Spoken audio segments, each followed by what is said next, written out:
Hello guys, welcome to our channel. నేను మీ anchor Teja. ప్రస్తుతం మనతో పాటు సీనియర్ జర్నలిస్ట్ తాము బాలాజీ గారు ఉన్నారు. నమస్తే సార్. సో లిక్కర్ స్కామ్ కేసులో అరెస్ట్ అయిన కేజ్రీవాల్ ప్రస్తుతం అతనికి ఆరోగ్య పరిస్థితి బాగాలేదు, బ్రెయిన్ స్ట్రోక్ వచ్చింది, కోమాలోకి వెళ్ళారంటూ కూడా వార్తలు వస్తున్నాయి. ఇప్పుడు అతని పరిస్థితి ఎలా ఉంది, అతను ఎక్కడున్నారు? కేజ్రీవాల్ కోమాలోకి వెళ్ళిపోయాడు, ఆయనకి బ్రెయిన్ స్ట్రోక్ వచ్చింది అన్న ఒక వార్త విపరీతంగా వైరల్ అవుతుంది నిన్నటి నుంచి, ఈవినింగ్ నుంచి. ఎందుకు ఈ వార్త వైరల్ అవుతుంది? నిజంగా కోమాలోకి వెళ్ళాడా? నిజంగా ఆయనకి బ్రెయిన్ స్ట్రోక్ వచ్చిందా? ఇప్పటివరకు అయితే కోమాలోకి వెళ్ళలేదు, బ్రెయిన్ స్ట్రోక్ రాలేదు. కానీ వెళ్ళే కండిషన్ ఉంది అని ఢిల్లీలో ఆమ్ ఆద్మీ పార్టీకి సంబంధించిన మినిస్టర్ అతిషి, ఆమె స్పోక్స్ పర్సన్, ఆమె నిన్న చాలా సివియర్ ఆరోపణలు చేసింది. అట్లాగే సంజయ్ సింగ్, ఇదే లిక్కర్ కేసులో సంజయ్ సింగ్ కూడా అరెస్ట్ అయ్యి జైల్లో ఉండి 6 నెలల తర్వాత బయటకు వచ్చాడు. ఆ మధ్య ఆయన కూడా ఆరోపిస్తున్నాడు కేజ్రీవాల్కి బ్రెయిన్ స్ట్రోక్ వచ్చే అవకాశం ఉంది, ఆయన కోమాలకు కూడా వెళ్ళిపోతాడు అని వీళ్ళిద్దరూ నిన్న చాలా సివియర్ ఆరోపణలు చేశారు. జైలు అధికారుల మీద వీళ్ళు చాలా సివియర్గా ఆరోపణలు చేశారు. అదేంటంటే ఈయన దాదాపు 8.5 కేజీ తగ్గాడు జైలుకి వెళ్ళినాక. ఆయన మామూలుగా అయితే మార్చి 21న అరెస్ట్ అయ్యాడు. ఆ తర్వాత ఈడీ కస్టడీలో కొద్ది కాలం ఉన్నాడు. ఏప్రిల్ 1న జైలుకి వెళ్ళాడు ఆయన. మధ్యలో ఆయనకు ఒక 21 డేస్ ఇంటీరియం బెయిల్ కూడా దొరికింది. మళ్ళీ జూన్ 2న జైలుకి వెళ్ళాడు. సో ఈ ఓవరాల్ జైలు పీరియడ్లో ఆయన విపరీతంగా తగ్గిపోయాడు. 8.5 కేజీలు ఆయన తగ్గిపోయాడు. ఆయనకు ఆల్రెడీ డయాబెటీస్, బీపీ ఉన్నాయి కాబట్టి ఆయన ఈ స్థాయిలో సడన్గా తగ్గిపోవడం వల్ల బ్రెయిన్ స్ట్రోక్ వస్తుంది, ఆయన కోమాలోకి బ్రెయిన్ స్ట్రోక్ సివియర్గా వస్తే కోమాలోకి వెళ్తారు ఖచ్చితంగా అనేది వీళ్ళిద్దరూ ఆరోపిస్తున్నారు. అయితే ఈ ఆరోపణల్ని జైలు అధికారులు ఖండించారు. జైలు అధికారులు ఢిల్లీ హోంశాఖకి ఒక నివేదిక కూడా సబ్మిట్ చేశారు. అందులో వాళ్ళు ఏం చెప్పారంటే, కేజ్రీవాల్ మా జైలుకి వచ్చినప్పుడు ఏప్రిల్ 1న వచ్చాడు జైలుకి, వచ్చినప్పుడు ఆయన వెయిట్ 65 కేజీలు. ఆ తర్వాత ఆయన మళ్ళీ 66కి పెరిగాడు, యాక్చువల్గా 1 కేజీ పెరిగాడు. అయితే ఆయన 21 రోజులు బయటికి వెళ్ళి మళ్ళీ లోపలికి వచ్చినప్పుడు జూన్ 2న లోపలికి వచ్చాడు కదా, అప్పుడు వెయిట్ చెక్ చేస్తే 63.5 కేజీలు ఉన్నాడు ఆయన. ఆ తర్వాత జూలై 14లో మేము మళ్ళీ వెయిట్ చెక్ చేసాము. వెయిట్ చెక్ చేస్తే 61.5 ఉన్నాడు. అంటే జూన్ 2 వచ్చినప్పుడు 63.5, జూలై 14కి 61.5, 2 కేజీలు తగ్గాడు. సో ఓవరాల్గా జైల్లో ఆయన తగ్గింది 2 కేజీలే. కానీ వీళ్ళు 8.5 కేజీ అని చెప్తున్నారు. ఇది అబద్ధము అనేది వీళ్ళు ఇచ్చారు. రెండవది, కోర్టు చెప్పిన దాన్ని బట్టి AIIMS, all India institute of medical sciences ఢిల్లీలో ప్రెస్టీజియస్ హాస్పిటల్, సో వాళ్ళు ఒక డాక్టర్ల బృందం ఈ నిరంతరం పర్యవేక్షిస్తూ ఉంది. అట్లాగే జైల్లో కూడా రోజు డాక్టర్ల బృందం ఆయనకి వెళ్ళి వైద్యం చేస్తున్నారు. సో మానిటరింగ్ చేస్తున్నారు. ఆయనకి ఇంటి నుంచి ఫుడ్ వస్తుంది, 3 పూట్ల ఇంటి నుంచి ఫుడ్ వస్తుంది. బట్ ఆయన ఫుడ్ని మొత్తం తినకుండా చాలా వరకు రిజెక్ట్ చేస్తున్నాడు. సో ఆయన కావాలనే ఇవన్నీ చేసి తన ఆరోగ్యం బాగాలేదని చెప్పించుకొని బయటికి వెళ్ళడానికి మా జైలు అధికారులని బదనాం చేస్తున్నారు తప్ప నిజంగా మా వైపు నుంచి ఎటువంటి తప్పు లేదు, మేము కరెక్ట్గా రూల్ ప్రకారం వెళ్తున్నాము, ఆయన పట్ల ఎటువంటి వివక్షత మేము చూపించట్లేదు, సుప్రీంకోర్టు గైడ్లైన్స్ని మేము 100% ఫాలో అవుతున్నాము అనేది వాళ్ళు చెప్పారు. దానికి అతీషి వాళ్ళు ఏం చెప్తున్నారంటే, వీళ్ళు మామూలుగా ఒక ఖైదీ మెడికల్ రిపోర్ట్ అనేది బయటికి రాకూడదు, కానీ వీళ్ళు పదే పదే ఆయన మెడికల్ రిపోర్ట్ని బయటికి తీసుకొస్తున్నారు. సో మోడీ గవర్నమెంట్ ప్లాన్ ఏంటంటే ఈయన్ని జైల్లోనే ఉంచి చంపేయాలి ఇండైరెక్ట్గా అనేది వీళ్ళ ప్లాను.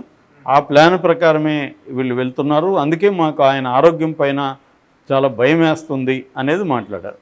అయితే ఈయనకి ఇంకా ఒక దాంట్లో బెయిల్ వచ్చింది. యాక్చువల్గా ఈడీ కేసులో సుప్రీంకోర్టు బెయిల్ ఇచ్చింది, ఇంటీరియం బెయిల్ ఇచ్చింది ఇప్పుడు లేటెస్ట్గా.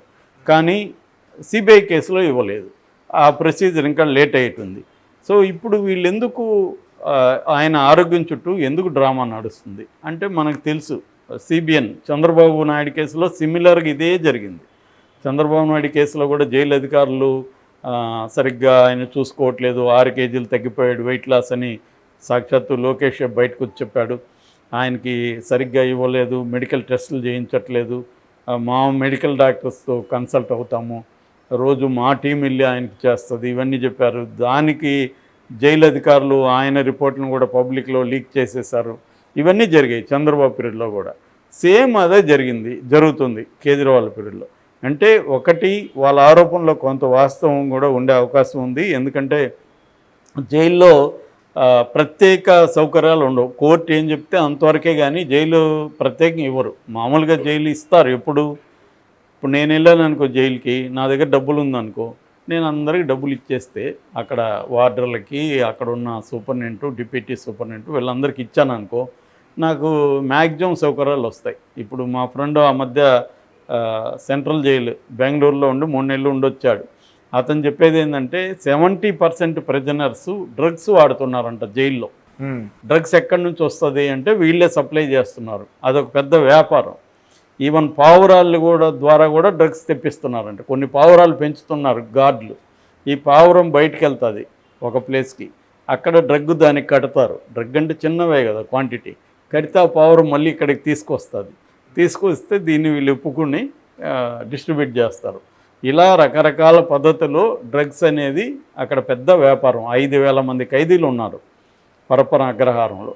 సో 70% అంటే ఎంత, ఈ స్థాయిలో జరుగుతుందన్నమాట అక్కడ. అంత స్థాయిలో అక్కడ డ్రగ్ వ్యాపారం జరుగుతుంది. సో జైళ్ళల్లో జైలు అనేది బయట ఉన్న వాళ్ళకి తెలియదు. మనం సినిమాల్లో చూసినవే జైలు అనుకుంటాం. సినిమాలో వాళ్ళకి కూడా చాలామందికి జైలు ఎలా ఉండదో రైటర్లకు తెలియదు. వాళ్ళు మళ్ళీ సినిమాలు చూసి కప్పి కొడుతుంటారు. అనుభవించిన వాళ్ళే జైల్లో కొంతకాలం ఉన్న వాళ్ళే చేస్తుంది. నేను 8 months ఉన్నా. నా జైలు వేరే. అదేంటంటే డిస్ట్రిక్ట్ జైలు చిన్నది, పైగా అది ఎప్పుడు పాతకాలం. అప్పుడే అనేకం డబ్బులు ఇస్తే అన్నీ జరిగేది. నాకు తెలిసి ఒక అతను ముందు కూడా తెప్పించుకునేవాడు జైలుకి. బయట వాళ్ళ గార్డులు వాళ్ళ ఇంట్లో వండి ఫుడ్డు చికెన్ మటన్ తెచ్చిచ్చేవాళ్ళు. అట్లాగే ఇతను బయటకు వచ్చినప్పుడు మార్నింగ్ 11కి కోర్టు స్టార్ట్ అయితే అక్కడ కోర్టులో క్లర్క్కి కానీ డబ్బులు ఇస్తే మన ఫైల్ని ముందు పెడతాడు. ఆ రోజు 100 ఫైళ్ళు ఉన్నాయనుకో, మన ఫైల్ ఫ్రంట్లో పెట్టేస్తాడు క్లర్క్కి. 11:30కంతా నీకు క్లియర్ అయిపోతుంది. జైలుకి 6 గంటల వరకు జైలుకి టైం ఉంటుంది. ఈ లోపల వీళ్ళు ఎస్కార్ట్ పోలీసులకు కానీ డబ్బులు ఇస్తే వీళ్ళకి నచ్చిన ప్లేస్కి మనల్ని తీసుకెళ్తాడు. ఏది అది లాడ్జి కావచ్చు, మన ఇల్లు కావచ్చు. సో మనకు నచ్చిన అమ్మాయితో స్పెండ్ చేయొచ్చు, అక్కడ బిర్యానీలు తినొచ్చు, వాళ్ళకు కూడా తినిపించవచ్చు. ఇలాగ ఈవినింగ్ వరకు మనం జల్సా చేసి మందు తాగి అమ్మాయితో స్పెండ్ చేసి మళ్ళీ నీట్గా జైలుకి రావచ్చు. ఇలాంటివన్నీ జరుగుతుంటాయి డబ్బులు ఉంటే. డబ్బులతో పని కానిది ఏమి ఉండదు. కానీ సెలబ్రిటీ విషయంలో డబ్బులతో పని కాదు. ఎందుకంటే ఇప్పుడు స్ట్రిక్ట్గా మోడీ గవర్నమెంట్ వాచ్ చేస్తుంటుంది అక్కడ. అదే కవితకు నాకు తెలిసి చాలా వరకు డబ్బుతో పని అయ్యే అవకాశం ఉంది. ఎందుకంటే కవిత మీద అంత సీరియస్ వాచ్ లేదు కాబట్టి కవిత డబ్బులు ఇస్తే కవితకి అక్కడ సౌకర్యాలకైతే మ్యాక్సిమం జరుగుతుండొచ్చు. అంటే మంచి ఫుడ్డు, అక్కడ సౌకర్యాలు, ఆమెకు ఒక 2 అసిస్టెంట్లు, వాళ్ళు ఈమె బట్టలు ఉతికించడం దగ్గర నుంచి ఈమె ఫుడ్ తెచ్చి పెట్టడం దగ్గర వరకు అన్ని సౌకర్యాలు ఉండొచ్చు. ఒక్కోసారి ఇంకొకటి పద్ధతి ఏంటంటే నాకు ఆరోగ్యం బాగాలేదని హాస్పిటల్లో చేరడం. జైల్లోని హాస్పిటల్ ఉంటుంది కదా, అక్కడైతే మంచి బెడ్ ఉంటుంది, కాట్ ఉంటుంది. ఇంకా ఒక్కోసారి ఏసీ కూడా అవసరమైతే ఏసీ పెట్టుకోవచ్చు. మంచి మిల్కు, బ్రెడ్డు, ఫ్రూట్స్ ఇవన్నీ కూడా తినచ్చు. సో ఇటువంటి సౌకర్యాలు కూడా మనకు డబ్బులతో పనులు అవుతాయి. కానీ కేజ్రీవాల్ లాంటి వాళ్ళకి డబ్బులతో పనులు కావు. ఎందుకు, అతని మీద నిఘా ఉంటుంది కాబట్టి. సో అందువల్ల వాళ్ళు ఎక్కువ కాలం లేకుండా చూసుకోవడానికి ఆరోగ్యాన్ని ఒక ఇష్యూగా చంద్రబాబుకి ఎలా చేశారో కేజ్రీవాల్ కూడా అలాగే వీళ్ళు చేస్తున్నారు. అంతేగాని నాకు తెలిసి ఆయన కోమలకి అయితే వెళ్ళే ప్రసక్తి ఉండకపోవచ్చు. ఎందుకంటే ఎయిమ్స్ బృందం ఆయన్ని మానిటర్ చేస్తుంది.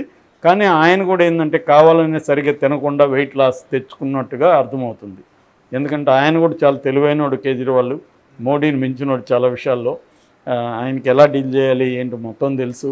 కాబట్టి ఆయన కూడా కొంత తినకుండా వెయిట్ లాస్ వచ్చి దీన్నంతా ఒక గోల చేసి దేశవ్యాప్తంగా, ప్రపంచవ్యాప్తంగా ఆల్రెడీ ప్రపంచంలో అనేక సంస్థలు, కొన్ని దేశాలు కూడా ఖండించాయి కేజ్రీవాల్ని అరెస్ట్ని. అదైతే వాస్తవమే. ఎందుకంటే కావాలనే ఎలక్షన్ ముందు కేజ్రీవాల్ని బీజేపీ ప్రభుత్వం లోపలేసింది, దాంట్లో డౌట్ లేదు. అందువల్ల ఎవరి స్ట్రాటజీలు ఇక్కడ వాళ్ళకు ఉన్నాయి. దేన్ని మనం ఇది కరెక్టా కాదంటే చెప్పలేము. ఎందుకంటే కేజ్రీవాల్ని అరెస్ట్ చేయడం అన్యాయం అనేది వాళ్ళ అభిప్రాయం. దానివల్ల కేజ్రీవాల్ త్వరగా బయటికి పోవాలంటే ఒక నెరేటివ్ క్రియేట్ చేయాలి. ఈయనకు ఆరోగ్యం బాగాలేదు, ఈయన కోమలకి వెళ్ళిపోతాడు అని ప్రచారం చేస్తే ఇది నమ్మేవాడు నమ్ముతారు కదా ఎలాగో. సో కేజ్రీవాల్ని జైల్లోనే అప్పుడు కూడా ఇక్కడ నమ్మారు కదా, చంద్రబాబుని జగన్ జైల్లోనే చంపించేస్తాడంట అంటే జనం నమ్మారు. దానివల్ల సింపతి వచ్చింది. అలాగే కేజ్రీవాల్కి సింపతి వచ్చే అవకాశం ఉంది. పంజాబ్లో కూడా ఉప ఎన్నిక జరిగింది బైపోల్లో. సో అలాగా కేజ్రీవాల్కి క్రేజ్ పెరిగే అవకాశం ఉంది అన్నమాట. Okay sir, thank you so much.